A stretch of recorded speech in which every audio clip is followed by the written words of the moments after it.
À l'origine, ils étaient 800. 800 objets hétéroclites offerts par l'abolitionniste Victor Schœlcher au Conseil général de la Guadeloupe. Un musée leur a été dédié pour permettre l'accès à la culture à tous. Ainsi est né le musée Schœlcher, inauguré en 1887.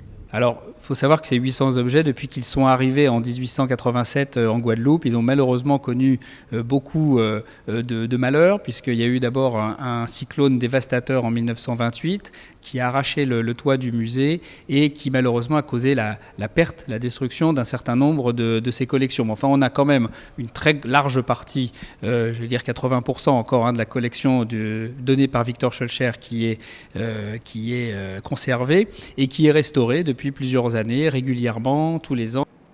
Objets personnels et autres trésors ramenés de ses voyages, la collection se veut à l'image de la curiosité et de l'ouverture d'esprit de Victor Schœlcher. Au fil des années, le fonds s'est enrichi d'acquisitions concernant surtout l'histoire de l'esclavage et des abolitions. Le tout est exposé sur 2 étages. Le bâtiment a quant à lui connu des rénovations. La plus récente date de 1998, à l'occasion des 150 ans de l'abolition de l'esclavage.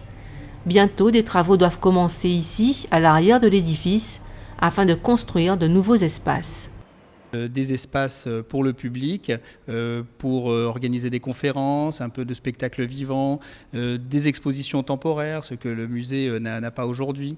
Et puis aussi, peut-être surtout aussi, accueillir des scolaires dans le cadre d'ateliers pédagogiques, ce qui aujourd'hui est un petit peu aussi difficile vu les surfaces disponibles.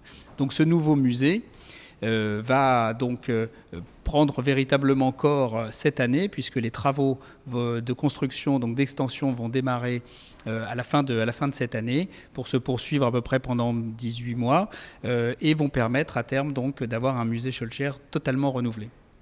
Ce projet d'extension date de 2008. Le conseil départemental n'a pas attendu sa concrétisation pour mettre en place de nouvelles animations. Objectif, attirer 2 types de publics, les scolaires et les autochtones.